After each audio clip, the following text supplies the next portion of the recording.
mayam buhan mamakta punsiba yumnam na taram usari ngasi channel asina horror comedy oiba Lakshmi AC gi aruiba part 2 pudun laksari mayam na first part jeng bihaudragadi description de link hapsarongi sanglaga yeng biu hajari aina movie ase pathop matanda sui kilan ki ba mari chita nando ba yarwasu mayam na ngapiyo fare dudi mayam ai wari liba ase haujarak lagi mamangi first part asipna angang singa ground cricket sana basalaga stam masinda e taiduna lakpadagi e ado green tea pambida samson kiba amadi makuboki lemon grass tea semlaga pibada makubokna sugar lay chini thakwa thakte haiduna sa thaktabi chatkiba aduga sa adu asipna loina thakthok lubadagi asapki haksangda thawai sankiba amadi ground laktuna lem namta tharoi haina lawkiba adu phawbudi myamna yengbikri masigi makha tapa wari myamda lijarak lagi Housing movie asi gihan basin asda ratna amadi asuni asi pandit ki manakta laktuna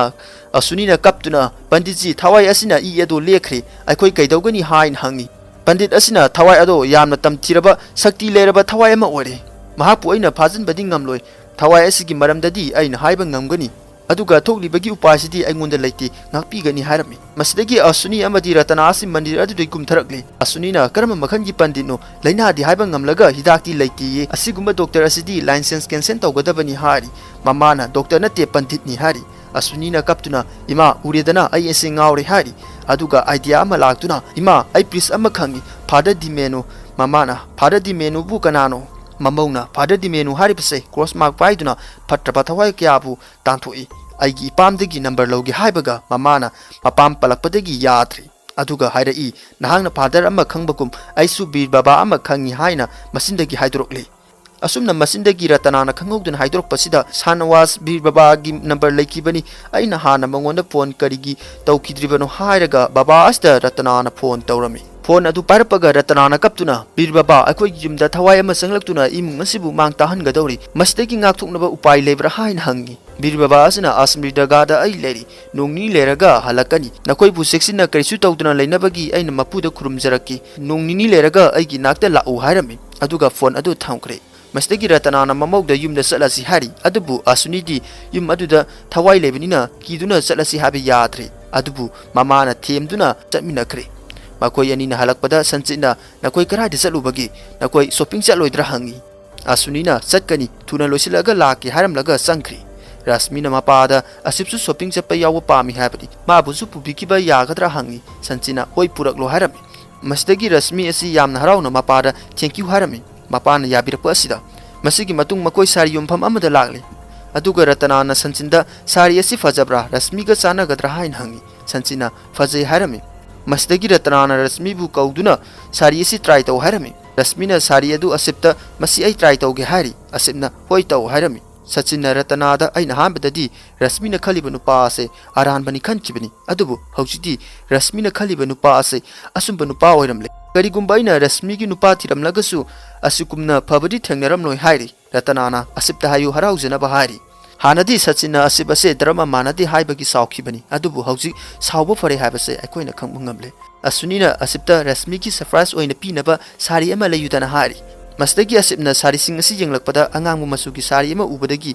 Masasaka Noma Tokri, Wangang with the Su Nupigum Natorule. Aduga Dukan Mapu Wasda, Angang Basari Sing Sipira Ohari, a singbody Asipta Sangli but Hawaii essay, Kinner Amagi Hawaii, Kinner Habity Transgender Habity. Aduna ni mahang na pigi matawgum na tawri base adubu asip na sari singa si dukandar asida matang pira uharami asuni na asipta nang na tawri subu karino na pigi matawg tawri basibo phagi do ko na tawro hari adubu asip na sauna aingon na parakanu haraga sari sing adu puraga chatkri aduga mingsen mamang na laktuna nupi amada mahak amukta try tawge harami asip na mingsen mamang asda sari selami tawri basi ubada leiriba sing amadi ratna sanchin angak pahabida ori asip na sari setba loiraga leiriba nupi sing asida phajabra haina hangi Asumna asipna tawriba asida sanchina asipu mayam maraktagi puduna singthorokli asipna karigi aingona parakli bano namaidu kaiba khangdrabra hari masidagi sanchina asipta mamaidu kupangna tharami adubu asipna amuk handuna sanchingi mamaidu kupangna tharami leriba singa singangna yengdura leinari matam aduda asip asi gyan lakle asipna sauduna aingona sari asi kanana seli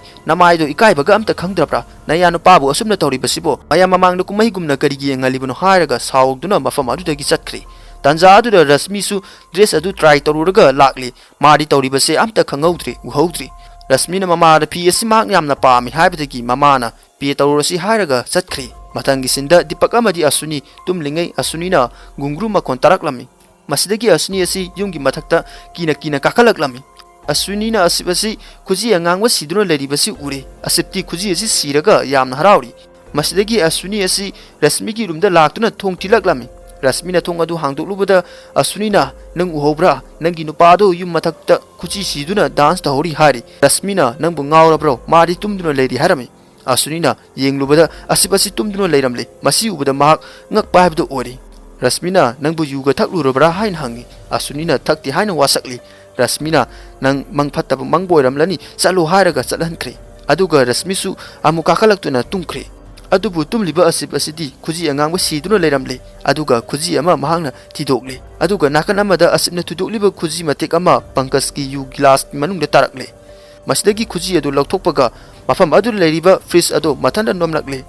Pankajna thong hangdoktuna yenglubada Jokergi dress setpa miyoi ama masa ado tektok tekchin tawduna thorakle. Aduga Pankajta tanarakle. Pankajna selakpada misak asina mamangda thorakle. Aduga asip on thorakle. Pankajna nahakanano hain hangi. Asipna Lakshmi ni harami. Lakshmi harapa asida Pankaj asi kibna lori. Aduga asipna Pankaj asi thangatuna masin atumbada thinnaba tawri. Pankajna mahapu thadok pinaba hari. Asipna Lakshmi da haroklabanina tawjurubagi mahi phangwa tabani. Nangna aikoigi family da yelaklabanina nangbu aina sairak pigani. Laman khumgani hairaga masin tumba asida Pankaj asi thinduna hatokri. Aduga Pankajki asi bhaksang asi puduna chatkri. Mathangi sinda MLA Griza asi ulagli. Grizana baba amaga phone wari sanaduna baba nahakaram kanda lakani ai anowa building gi puja tawgadaba lei harami. Baba asna nongni leraga lakani. Puja da sangadaba list ado iduna tharak lagi. Puja gi thoramda yumsingi misingbu suhanabu honagadabni. Maduna nakoida afaba oigani hain haraklami.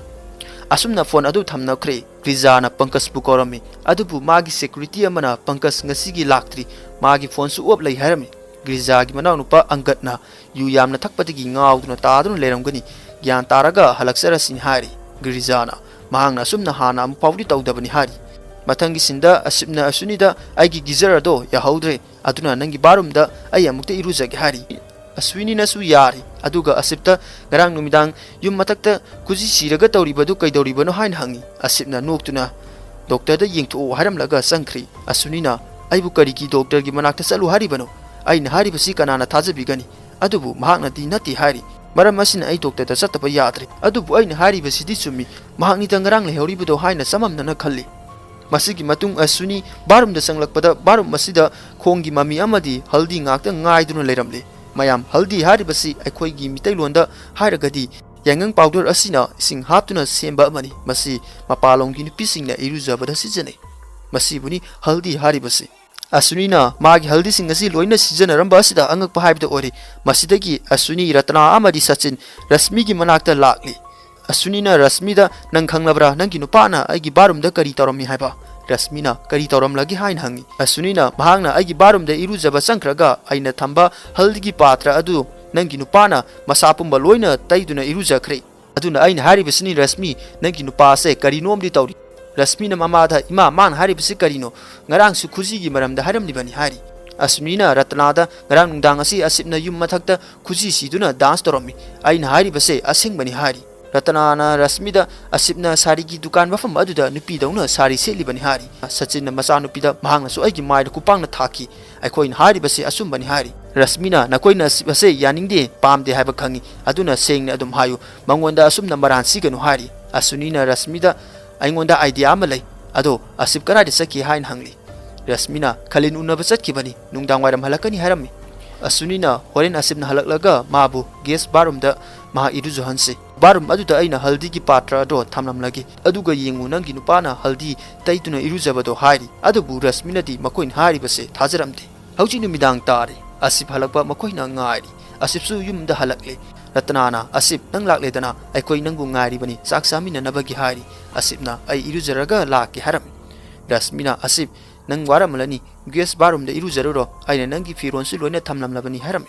Masdagi asip asi irujaba sangkri. Asipna sangkibaga makoi barum mapandagi ahobadagi asipna tawribado yengnaba tawri. Asipna haldi lerambasi thengnari. Masdagi isingkara hablaga tuali aduga mamaida nali. Asunina Rasmida Akoin Haibataza the Banatra, Housti Namit Magni Yang Harami, Rasmina Yang Bada, Asipna Haldi Teddy Basi Uri, Masi Ubuda Rasmi Angak Pahib the Uri, Asumna Lady Missing Asina, Asipna Tori Basing Ase, Loina Yanglami, Masigi Matung, Mayamasi dining table the Laiduna Asipungari. Asip Subarum Madudagi Tolotuna, Sierra Mada Pamduna, Sana Gitauri, Asuni Asidi, Makura do Taktak Nictuna, Asipisa Bahapli. Asipna Asunida, Kaidoroge, Kutla do Nukli with the Bohain Hangi, Asunina, Karsito de Hari, Ratana Sanjin Hoi, Asipta Muna Ying Lady, Asipna, Kaidoroge, and Guna Quina Muna Ying with the Bohangli, Rasmina, Asip, Asunina Hibda, Nangrang Dangasi, Kuji Siduna, you matakte Satpating, Hain Hibaga, Asipna, Nasai Ukta Sumana, Sumna when a Suhai Kibani, Adu Edi Karamkanda, you matakte Riba, Dipanga, Man, who would the Gihari Bani.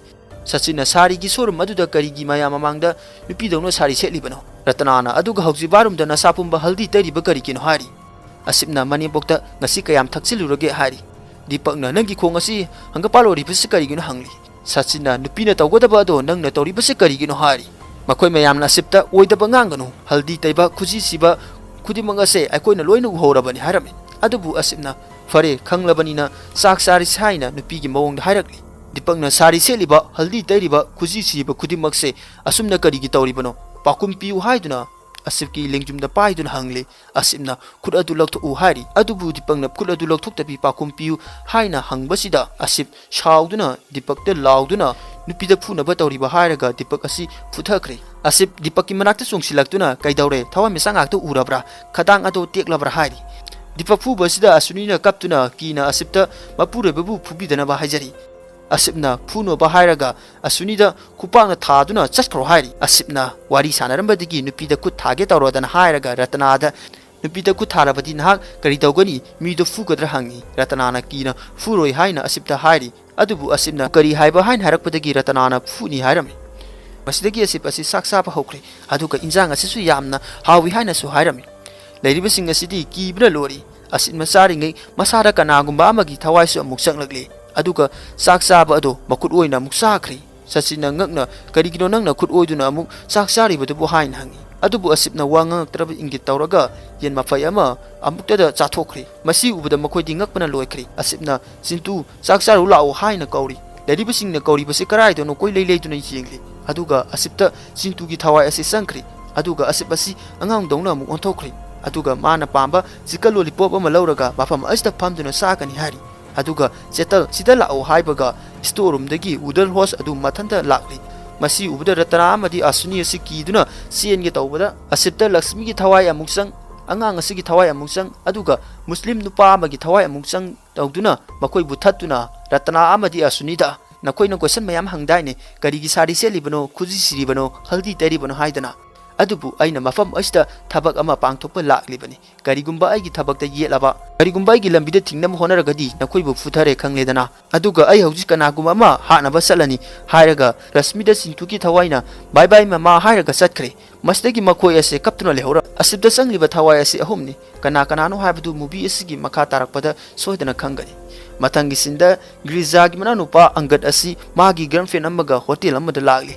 Mafam Asdasu Asipasu Lagli, Makoi Anina, Wadi Sanaduna Lakpada, Makoi Matung the Kanagumama, Satchibagis home Panglami, Mastagi Makuna lay talk to the young Lubadi, Kanasu Ledamdri, Mastagi Makoi Anina Lakpada, Talib Missing a Simatanda Kablakli, Mastagi Makoi and Suki Bahorogli, Adubu Angatiki, the Basaduna, Magi Granfenda, Kasuki Gano, a city Hiraga, Sanaba on Toropada, Tawayama Mamanga Liptuna Ledamdi, Aduka Mankri,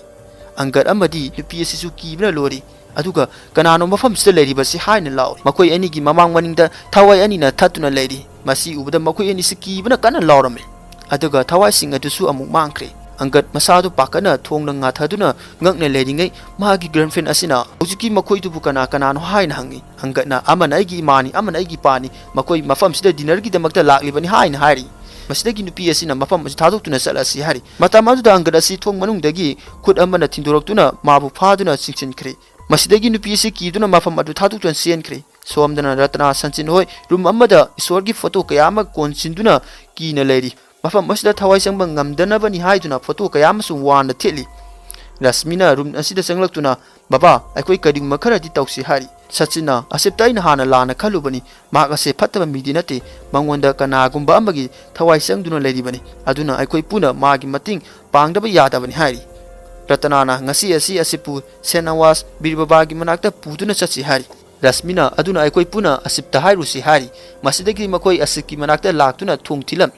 asip ubada makoi asi kibna lori asipna karigino nakoi line da leptuno leri budu bu hari Rasmina asipta Dipaki khatasi paiduna leri hari Dipak asichu paisinari asipna kamaina tawri bono hari Asunina masangam dabadagi tawribani aduna Birbaba Senawas ki manakta puduna chatke tawbani natrapati mak ase ngawkhrani hari asipna karigi Senawas ki manakta puduna chatka dawribano doctor dar yengthoklu do hari asipti thokiba kaya ase masadi khangjaramdre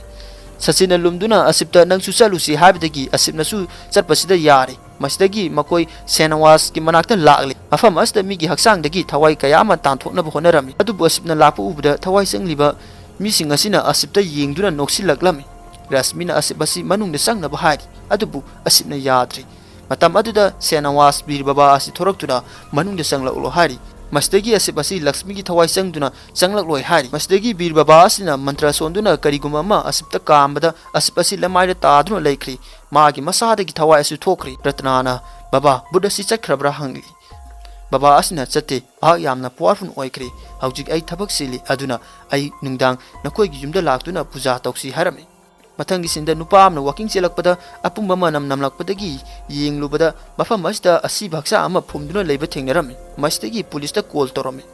masigi matung griza asi mokta lakli aduga manang nupa ani gi asi bhaksa ngasi uraga shauna inspector amada nongnini gi manungda mihat pa se puthokadabni natrabadi nang oina hat kani haram laga chatkri matangi sinda numidangi matamda Senawas amadi magi khungbu kharaga asiki photo asta puja tawduna thawai tanthokna ba tawri matam aduda asibasi Lakshmi gi thawai sangduna lakli aduga karisu thausadana chasa nakhoigi laisangi lai khrongadaba adu hundoklamlaga mafam asta mata manghaliba Haujiti ai chaloi nakoi oina sathikani maramdi nahangna laisang adugi king oiba adugumna aina mafam asigi queen ni hairaga sofa amada family aduga kutimang ase toklo ai yum astigi thatoktuna sathro hairi aduga asipna leribasing asida magi family gi missing asi sigadore haibagi blackmail tawduna tv du halaklami masi ubada makoi ase pakapana yadre adubu Senawas baba asinati kutimang ase oidabani wakan honganu hari adubu khongloi sing asina magi family bu kanabagi asingbani khanduna mafam asi thadoktuna chatkri Senawas baba khakta ngai hauri ratana hoidi kibna yadri asipna Senawas asida nangdi karam kan chatkani hari baba asina nangna aigi lakminari bisingda sanarabasu aingonda di ngamloi aingonda nangi sakti bu sontahan bangamgadaba power lady aingonda asingba isor ki sing lady hairaga patra asi pari asipna adumna torakono hari baba asina asipki haksang dagi thawai adu thokna ba hari adubu asipna yadri mangonda su ising adu sai selektana ba su hari adubu kona thangdadi thawai asina yaraduna asipki haksang dagi thawai asi mapana thorokli masdagi asipura tanahona puthokri thawai asida Birbaba asina naha kanano hayu naha mafam asida karigi lakibno nangi naming kari kaubagi hari thawai asina ai kudimang haijake aigi iming Lakshmi kawi haraga magi wari liraklami Lakshmi gunda khara futuna tanarakli aduga gunda singbu puthari kita laktuna ima toklo hari Lakshmi na kinara khoibu pap leirabani khaliba karigino akoi samaj ki afaba kayama taunabagi hinglibani aduga gitara karigi kinara khoidi miebadagi paisa niba aduga miyebabu thakalo hariba adubu mayam supuna tabiu 2014 ki election provision form da nupa nupi amadi transgender su bolepa yakhrabani aduga election gi damakta mayok nagani aduga mai su pakani nakoina tawbangam daba ado aikoina tawgani akoi transgender ni adubu matam aduda nakoi miebadi kuba khuan gani hairaga nung ama pairaga nupa amda thomlaga hat ke tawri gitana ima toklo haina khamli adubu yadri gita mahaksu kinaramani Lakshmi nupa se hat ke tawbada adul asi laktuna khamlamni Lakshmi adul na habidati mahak hanadagi induna lakli karigumbam ta hitokte aduga silamada Abdul ga Lakshmi ga thengnakibagi wari lirakli Lakshmi gi mapana Lakshmi bu phuduna mayumdagi tantrokli aduga yumsi thatoktuna chachina ba hari Lakshmi na mapada phuduna ba haijari mapana masada aina gari si haraga nangna khuji hekta siramba khongrau selo haraga skirt selamba talcum powder tai haraga healthy teramba tawriba khudimaga se nupigi ngaktani aidi mang taklabani nang puklubadagi sauna hari Lakshmi na baba aibu karigi phubiribano aina su khudimang ase semdoknaba honabani adubu ngamdi isona ise asumna sembiraklabani aina like ta pabra thengnakibada khudimak tawriba ase hormone gi maramna oidibani masida igi randi leiti baba kaptuna haijari mapana phuduna napa aingona science takpiri chumi lali takliba hairaga yum adudagi tanthokpirakle masigi matung Lakshmi asi dukan amada laktuna dukandar amada sanaba khizita pibiu haijari adubu dukandar asina pibiraktre mafam asta Abdul leramduna Abdulna Lakshmi da nahak sak lamlabra hain hangi Lakshmi na lami hairi masdagi Lakshmi bu Abdulna magi memda purakli mafam asta anga amasu leramle mase Abdul gi masani haki maming chiltu kawi Abdul na makoi ani bu sakang maikang hali aduga makoi ani gi saksu pibiri aduga Abdul na hari chintu ase mayam dagi tongali mak mayang wakan manadi hari Lakshmi sak sana kapli Abdul na kari kapli buno hain hangi Lakshmi na aisu mayanga manadri basidi maram sigini baba na aibu yum dagi tantrok libase aisibu yamna lalabra ni hari Abdul na masdi aran banate masdi isor ki khudoni kari gumo nupa poklaba sif aduga nupi poklagana sakti kawi adubu nangwandadi animak yauribani aduna nang ase isoni nangi naming kari kaubagi haina su hangli Lakshmi na aigi ming Lakshman kawi hari Abdul na sindur nambi duna ngasidagi nangi naming ase Lakshman kaudrabani Lakshmi sarama kaurabani harami asumna maagi maming ase Lakshmi thonkri aduga Lakshmi gi khonje na haiduna tahalakli aina hing kuding samas asida hantana yengnariba kaya kidamakta khanki aduga leiriba mayam sing asina khoi gumma kaya ase pamde yeningde mase asumbani aduga samas asina akoi se paisa ni bani khanduna tuguchanari adubu aidi masigumba lambida satpa pamde aduna satkiti aduga aiga gita ka mu thengnaki mahaksu aigumne imungi misingna tangthokpiraki hari Lakshmi gitabu purakduna Abdul da mahaksu aigumbani aduga ainadi mahak ase larik tamhanba pami harami asumna matam khari matungda ulaktuna function amada nupa amana hari kita amadi mahaki mamana hona jaduna tungchen jaba sena lammaser amadi lejari mafam asida transgender kayagi school hospital amadi housing center saba pamli aduga gita gi election gi hayeng delhi da chatuna aikoi leader ga wari sanaraga ni hari aduga gita bu stage ta kokatuna wahi khara haina ba kaurami gita stage ta laktuna ngasidi ai yamna nungai aina pamjaba banglan adu su thungle masigi kidit ase aigi imara piri hairaga mamabu stage ta kakhalakna ba hari Lakshmi stage ta kakalaktuna hari punsida mai pakpa mo oigi haragadi mi na hainari ba ado tadna hanna yengdana ninghanna dana nangna pamliba pandum ado phangna bhona gadabani aduga nahapu mating pangbirakpa misakpu thagalu mahangna su maram oiraga mai pakpo oiragadi adubu aigi punsida han bathings haijer gadaba misakadudi aigi uncle Abdul ni mahakna kana laijadraba akoi bu yukpiraki khut pahaiduna singkhatpiki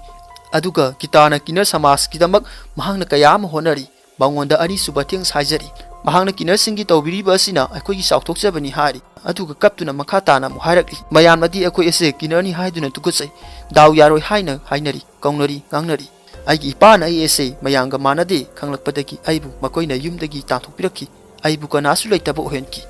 karigumba makoina ai ase larik tam hallamlagadi aisu ngasi doctor engineer oiramgani aina yu thakluba sunataba jua sanaruba mi haluba sunatana karigi aingona chaira pibiri bano isona asumna sembiraklabani masda aigi kari irano aduga karigumba nakhoi yumda aikoi gumba angang puklagadi makoi bu kanasu laitaba ohenganu atai angang singa sammanana mahintam hanbiu angang singbu afaba ohen ba haibase mama mapa gi makuta leibani nakoina nasada afaba ma oinaba kari tawbigani hairaga kapli lairiba singasina Lakshmi bu thagatlanami matangi sinda Lakshmi na kita nahak yaurabra fajana mafam aduda layuko hairaga phone ado thamkri matam aduda nupa ama selektuna Lakshmi da nangi lam ado kanagumba amana munkri harami masidagi Lakshmi asi sauna mana leijaba lam aduda lakli ground asini Lakshmi na leribase aduga mafam asida griza ki ori haina su iduna thamlamle masi ubudagi sauna yungliba name plate asisu thidekle aduga griza ki mayumda Lakshmi asi lakli griza ki gasing asisu Lakshmi na loina futharami aduga imung de sanglakle imung de leiramba gasing su Lakshmi na loina futhakre transgender oirabasu khufudi nupagi khufuni Lakshmi na griza da aina wan hona jaduna leijari balam ado nakoina mulidubu namaitu ikai dra hari matam aduda Pankaj na Lakshmi funa basen silai Lakshmi na lauraga sunglass ama ulaga hero sarakanu sakro chalo hari Grizana manang nupa angkata kupang na mamai da thaduna nang na ingonda Lakshmi asi nupi ni haikidai nang na di kinarne di haikide nang khanglabra aikoi na yamna sauraba papa ma tawre haiba karigumba aikoi da mahaki sa fanglabadi aikoi awapam na taga dori bani hai Griza gi nupi Supriya na file ama puduna lakaga asumbani aikoi sa fangba pamde hari aduga Griza da file asi piduna se sang asi piraga lale haijo hari Griza na ayamna lankre khudimang ase aigi nupi gi damak tawki bani ngasidagi aikoi na nangi lam ase handoklabani et pa karisu pirakla ro haina hari Lakshmina ai ase kya da wakan thian khraba khana saina basu thole aina sunang bulana kalure aduna nahangna su aibu ngakpiu hari Griza na file asi Lakshmi da pibda makara se sang asi takri Griza na khunga ke tawbada Lakshmi na yan ei khungat ki hairaga khungat nabo tawri matam madar Supriya na thang ama puthoroktuna Lakshmi gi mananga na thilame aduga angad amadi Pankaj na Lakshmi bu yu an makukta thomlame matam aduda Sintu amadi Abdul Asisu lakli Supriya da gi thang ado Griza na lawraga matungda losile Lakshmi na Abdul Chasa makoi na igi lamase munpi kri aina mafam asda lakpada makoi na oitaba wasak saktuna lamase pigani haram libani aduga aimuna thangna tilakle makoi ase yamna fatabani har masdagi Abdul Aziz sauna Pankaj amadi angat pu futhakri Griza gi makori do melaga hat ki tawri Griza na Abdul Asda mabukta thangna tilame aduga makori da su thangna yalame Abdul Aziz mafam asda siduna taaduna laikri Sintu mapa hale haiduna Griza da phuna batawri Sintu di mayanga wakan manade angang dauna adum leibani Griza na Sintu asi mi manade khangladuna Sintu da nangna di sire khaliba se haran bani akoi na game ama sanari bani hari Griza na nangsu sanaba yaugatra huran ba phabi ni hairaga nongmai ma puthorokli aduga nongmai sipiduna nang hana aingonda nongmai asina kapo aduga nang amuk nathanda kapsau hairaga nongmai asipiri Sintu su yaraduna nongmai adopari Lakshmi na Sintu bu thatok pinaba haijari Sintu na Griza da nongmai ado hana kapi adubu mariu tholaktri adubu Griza na nang amuk nasana nasada kapsaro hari Sintu na Lakshmi da kaisu taroi Lakshmi koi se game sanari bani hairaga Sintu ABC paduna mathanda nongmaina kapsanduna afam asda mahaksu sire Lakshmi na ai nakoi bulem namda tharo haram laga mahaksu mafam asda sire anga na mayamba da haksang hom asi samudra langthoklurge hari mayambana karigum haksang se fanglabadi police na case paikalakani aduna Lakshmi na wana hona jaduna leriba mafam aduda phumjilu harami asumna makoina Lakshmi gi lamda makoi gi ahum gi haksang se phumjin kre Lakshmi gi khonjena nakoi su hayu ai gi sairag ase kanana pibi gani hari aduga prajinda lakle Lakshmi gi wari singasi asip ratna hosu loina khangle tare makoi su yamna nungai jaramte bir baba asna Lakshmi bottle asi gi manung sangloklo hari Lakshmi na nate ai sangloi haying ase Punima gi nomini aina Griza bu halaudrabadi gitana lam ase phangbang ngamlaroi lam ase kinar singi ni hari bir baba asina nangna tawriba se aran bani mi hat patoklo family asina mating pangbinabagi damakta aingonda lakhibani aduna aina makhoi gi mating pangbigani aduna nahak bottle asigi manungda laklo hari adubu Lakshmi nadi yatri asipsu tawribasi uraga nungai jadri adubu bir baba asin haiman badagi Lakshmi asi yaningda bottle asigi manungda sankri asumna Lakshmi bu phajan kri baba asina jantra ama piduna masina nangbu kaisu ta holoi hairaga jantra asi sinaba asipta piri asipti hana butpret ase thajadabani adubu ngasidi mahak maminmangna uri asipna jantra ase sibadi yaningnamde Rasmina asip nangna hana phagi oin haikitai but adu laklabadi khuji sibike haikidai ne aduna ngasidi nangsu uraba natra aduna jantra ase sijalo hairaga Rasmina jantra ase asipta sijinkre baba na jantra asi numit humni phawbadi lokthokanu natrabadi thawai ado amu halakani aduna thawai ase samudra hundokluki gi hairam laga chatkre masigi matung baba asi samudra mapanda lakli Lakshmi nadi ma bu thadok piu hari atubu baba asina karisu tabidana bottle asida mantra sonduna samudra langthokri bottle asi samudra gi ro nungda laikri mathangi sinda Supriya amadi Griza baba amagi manakta lakli baba asti makoi ga khangna baba ani Supriya amadi Griza na baba kaktana aikoi gi mating pangma ngamgani aikoi gi family gi missing ase mathang sirakle aisu ki bana yadre payam tati takpi hajari masidagi baba asna mamida du usinduna jenglaga hairi nangna kinar amadi magi family pu hat ki bana maram oiraga mathang sirakli bani kinar ado mathantanati magi sakti ase aduki matikan kri Supriya na baba mangondagi kannaba upayam tati takpi hajari baba asna upai di lai ngasi esi Punima gi numini kinar kaya ama ngasi samudra mapanda punna leiduna isor gi puja tawduna asing mamai gi akoibda dance tawkani makoi na sarkraba matung kinar amadi maagi imung manungi asi bhaksang adu phumjiliba adudagi lokthokduna puraktuna asing mamai aduda mai thagadabani madu oirabadi mathangi ayukta mahaki thawai ado santi fangkhrani karisu nakhode tawba ngamlaroi hairi mathangi sinda Rasmi asipki manakta laktuna palaki kolaklami Anjali do hospital da pukhatkriye maagi nupasu phone parakte hai aduna akoisu hospital da salusi harami maslaki makoi ani su hospital da lagli asip matanda phamduna leri aduga jantra asta yengli Lakshmi gi wari kayama su ningsingli bir baba na hairamba numbi humni sudri phawba sigadabani hairamba jantra ado asipna loktoktuna hondokri mangna tawribasi Lakshmi gi mating pangningba gini ꯖꯟꯇ꯭ꯔ ꯑꯁꯤ ꯍꯨꯟꯗꯣꯛꯈꯤꯕꯒ ꯕꯣꯇꯜ ꯑꯁꯤꯗꯒꯤ ꯂꯛꯁꯃꯤꯒꯤ ꯊꯋꯥꯏ ꯑꯁꯤ ꯊꯣꯔꯛꯇꯨꯅ ꯑꯁꯤꯞꯀꯤ ꯃꯅꯥꯛꯇ ꯂꯥꯛꯇꯨꯅ ꯑꯁꯤꯞꯀꯤ ꯃꯁꯥꯗ ꯆꯪꯈ꯭ꯔꯤ ꯁꯣꯝꯗꯅ ꯒ꯭ꯔꯤꯖꯥ ꯑꯃꯗꯤ ꯃꯥꯒꯤ ꯈꯣꯡꯕꯨ ꯈꯔꯒ ꯁꯃꯨꯗ꯭ꯔ ꯃꯄꯥꯟꯗ ꯑꯁꯤꯕ ꯍꯛꯆꯥꯡ ꯑꯗꯨ ꯄꯨꯗꯨꯅ ꯂꯥꯛꯂꯤ ꯅꯥꯀꯟ ꯑꯃꯗꯅ ꯀꯤꯟꯅꯔ ꯀꯌꯥ ꯑꯃ ꯗꯥꯟꯁ ꯇꯧꯔꯤ ꯃꯍꯥꯗꯦꯕꯒꯤ ꯄꯨꯖꯥ ꯇꯧꯔꯤ ꯃꯁꯤꯗ ꯑꯁꯤꯞꯁꯨ ꯌꯥꯎꯔꯤ ꯒ꯭ꯔꯤꯖꯥ ꯍꯣꯏꯁꯨ ꯃꯐꯝ ꯑꯁꯤꯗ ꯌꯧꯔꯛꯂꯤ ꯑꯗꯨꯒ ꯒꯥꯔꯤꯁꯤꯡ ꯑꯗꯨꯒꯤ ꯃꯩ ꯑꯗꯨ ꯃꯨꯠꯊꯠꯂꯒ ꯀꯤꯟꯅꯔꯁꯤꯡꯕꯨ ꯆꯠꯈꯤꯕ ꯉꯥꯏꯔꯤ ꯑꯁꯨꯝꯅ ꯉꯥꯏꯍꯥꯛꯀꯤ ꯃꯇꯨꯡ ꯀꯤꯟꯅꯔꯁꯤꯡ ꯑꯁꯤ ꯆꯠꯈ꯭ꯔꯦ ꯃꯁꯤꯗꯒꯤ ꯑꯁꯤꯕ ꯍꯛꯆꯥꯡꯁꯤꯡ ꯑꯗꯨ ꯄꯨꯗꯨꯅ ꯂꯥꯛꯂꯒ ꯃꯩ ꯑꯁꯤꯗ ꯍꯛꯆꯥꯡ ꯑꯃꯗꯤ ꯍꯥꯞꯆꯤꯟꯈ꯭ꯔꯦ ꯃꯇꯝ ꯑꯗꯨꯗ ꯑꯁꯤꯞ ꯑꯁꯤ ꯃꯩ ꯑꯗꯨꯒꯤ ꯃꯌꯥ ꯑꯁꯤꯗ ꯂꯥꯛꯂꯤ ꯃꯁꯤꯗꯒꯤ ꯃꯈꯣꯏ ꯀꯤꯗꯨꯅ ꯆꯦꯟꯈ꯭ꯔꯦ ꯑꯁꯤꯞꯅ ꯒ꯭ꯔꯤꯖꯥꯒꯤ ꯒꯥꯔꯗ ꯑꯃꯕꯨ ꯇꯥꯟꯅꯗꯨꯅ ꯄꯨꯊꯈ꯭ꯔꯦ ꯑꯗꯨꯒ ꯃꯈꯣꯡꯅ ꯃꯀꯣꯛꯇ ꯅꯦꯠꯇꯨꯅ ꯅꯨꯄꯥ ꯑꯁꯤ ꯃꯁꯥ ꯄꯨꯕ ꯃꯩ ꯆꯥꯛꯍꯟꯗꯨꯅ ꯍꯥꯠꯇꯣꯛꯈ꯭ꯔꯦ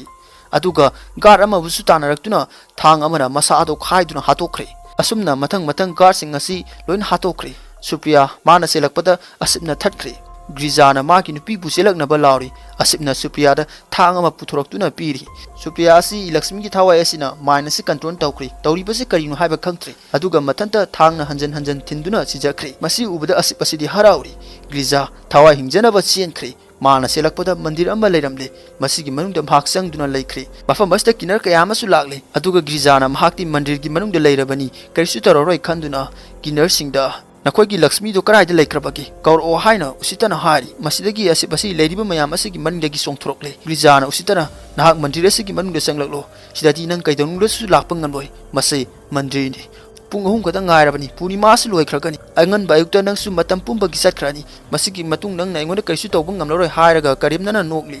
ꯑꯁꯤꯞꯅ ꯃꯟꯗꯤꯔ ꯑꯁꯤꯒꯤ ꯃꯅꯨꯡꯗ ꯆꯪꯒꯦ ꯇꯧꯕꯗ ꯃꯍꯥꯛꯇꯤ ꯆꯪꯕ ꯉꯝꯗ꯭ꯔꯦ ꯒ꯭ꯔꯤꯖꯥꯅ ꯃꯇꯧ ꯑꯁꯤ ꯎꯔꯒ ꯍꯔꯥꯎꯔꯤ ꯂꯛꯁꯃꯤꯅ ꯑꯩ ꯆꯪꯕ ꯉꯝꯗ꯭ꯔꯕꯁꯨ ꯑꯁꯤꯞꯇꯤ ꯆꯪꯕ ꯉꯝꯒꯅꯤ ꯍꯥꯏꯔꯒ ꯑꯁꯤꯞꯀꯤ ꯍꯛꯆꯥꯡꯗꯒꯤ ꯂꯛꯁꯃꯤꯒꯤ ꯊꯋꯥꯏ ꯑꯁꯤ ꯊꯣꯛꯈ꯭ꯔꯤ ꯍꯧꯖꯤꯛ ꯑꯁꯤꯞ ꯑꯁꯤ ꯃꯟꯗꯤꯔ ꯑꯁꯤꯒꯤ ꯃꯅꯨꯡꯗ ꯆꯪꯂꯛꯂꯤ ꯃꯇꯧ ꯑꯁꯤ ꯎꯕꯗ ꯒ꯭ꯔꯤꯖꯥ ꯑꯁꯤ ꯆꯦꯜꯂꯤ ꯑꯗꯨꯒ ꯃꯩ ꯊꯥꯟꯗꯨꯅ ꯊꯝꯅꯕ ꯄꯣꯠꯁꯛ ꯑꯃ ꯄꯥꯏꯗꯨꯅ ꯑꯁꯤꯞꯇ ꯂꯛꯁꯃꯤ ꯀꯤꯔꯕꯁꯨ ꯅꯪꯕꯨꯗꯤ ꯀꯤꯗꯦ ꯍꯥꯏꯔꯒ ꯊꯣꯝꯂꯤ ꯑꯗꯨꯕꯨ ꯑꯁꯤꯞꯅ ꯒ꯭ꯔꯤꯖꯥ ꯑꯁꯤ ꯐꯨꯊꯈ꯭ꯔꯤ ꯑꯗꯨꯒ ꯒ꯭ꯔꯤꯖꯥꯕꯨ ꯄꯥꯏꯔꯒ ꯃꯟꯗꯤꯔꯒꯤ ꯃꯄꯥꯟ ꯇꯥꯅ ꯂꯪꯊꯣꯛꯈꯤꯔꯝꯃꯤ ꯑꯁꯤꯞ ꯑꯁꯤ ꯃꯟꯗꯤꯔ ꯑꯗꯨꯒꯤ ꯃꯄꯥꯟꯗ ꯊꯣꯔꯛꯂꯤ ꯑꯗꯨꯒ ꯂꯛꯁꯃꯤꯕꯨ ꯀꯧꯔꯝꯃꯤ ꯃꯇꯝ ꯑꯗꯨꯗ ꯂꯛꯁꯃꯤ ꯑꯁꯤ ꯑꯁꯤꯞꯀꯤ ꯍꯛꯆꯥꯡꯗ ꯑꯃꯨꯛ ꯆꯪꯈ꯭ꯔꯤ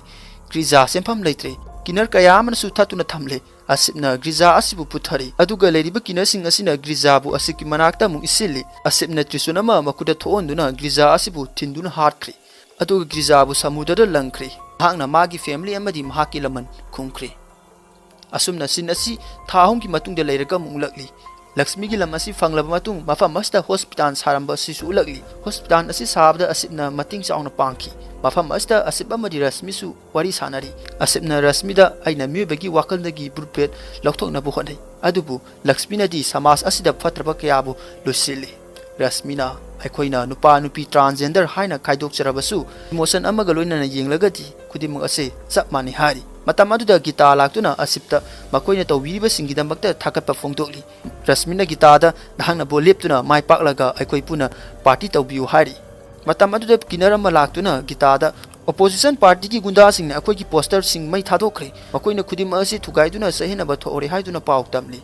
ꯔꯁꯃꯤ ꯑꯁꯤꯞꯇ ꯌꯦꯡꯂꯨꯕꯗ ꯑꯁꯤꯞꯀꯤ ꯃꯁꯥꯗ ꯂꯛꯁꯃꯤꯒꯤ ꯊꯋꯥꯏ ꯑꯁꯤ ꯑꯃꯨꯛ ꯆꯪꯗꯨꯅ ꯂꯩꯔꯝꯂꯦ ꯐꯠꯇ꯭ꯔꯕꯁꯤꯡꯕꯨ ꯂꯣꯏꯁꯤꯟꯅꯕ ꯂꯛꯁꯃꯤꯒꯤ ꯊꯋꯥꯏ ꯑꯁꯤ ꯑꯃꯨꯛ ꯍꯜꯂꯛꯂꯦ ꯍꯥꯏꯕꯁꯤ ꯎꯠꯂꯒ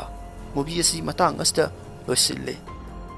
ꯃꯌꯥꯝ ꯉꯁꯤꯒꯤꯗꯤ ꯃꯨꯚꯤ ꯑꯦꯛꯁꯄ꯭ꯂꯦꯅꯦꯁꯟ ꯑꯁꯤ ꯃꯇꯥꯡ ꯑꯁꯤꯗ ꯂꯣꯏꯁꯤꯟꯖꯔꯤ ꯑꯩꯅ ꯃꯨꯚꯤ ꯑꯁꯤ ꯄꯥꯊꯣꯛꯄ ꯃꯇꯝꯗ ꯁꯣꯏꯈꯤ ꯂꯥꯟꯈꯤꯕ ꯑꯃꯗꯤ ꯆꯤꯊꯅꯥꯟꯗꯕ ꯌꯥꯎꯔꯕꯁꯨ ꯃꯌꯥꯝꯅ ꯉꯥꯛꯄꯤꯌꯨ ꯑꯗꯨꯒ ꯃꯌꯥꯝꯅ ꯃꯨꯚꯤ ꯑꯁꯤ ꯅꯨꯡꯉꯥꯏꯇꯦ ꯍꯥꯏꯕꯗꯨꯁꯨ ꯀꯃꯦꯟ ꯁꯦꯛꯁꯟꯗ ꯍꯥꯏꯕꯤꯔꯝꯃꯨ ꯑꯗꯨꯒ ꯃꯌꯥꯝꯅ ꯆꯦꯅꯦꯜ ꯑꯁꯤꯕꯨ ꯅꯨꯡꯁꯤꯕꯤꯗꯨꯅ ꯂꯥꯏꯛ ꯀꯃꯦꯟ ꯑꯃꯗꯤ ꯁꯕꯁꯀ꯭ꯔꯥꯏꯕ ꯇꯧꯕꯤꯔꯝꯃꯨ ꯍꯥꯏꯖꯔꯤ ꯐꯔꯦ ꯑꯗꯨꯗꯤ ꯃꯌꯥꯝ ꯃꯊꯪꯒꯤ ꯚꯤꯗꯤꯑꯣꯗ ꯑꯃꯨꯛ ꯊꯦꯡꯅꯔꯁꯤ ꯉꯁꯤꯒꯤꯗꯤ ꯀꯥꯏꯅꯔꯁꯤ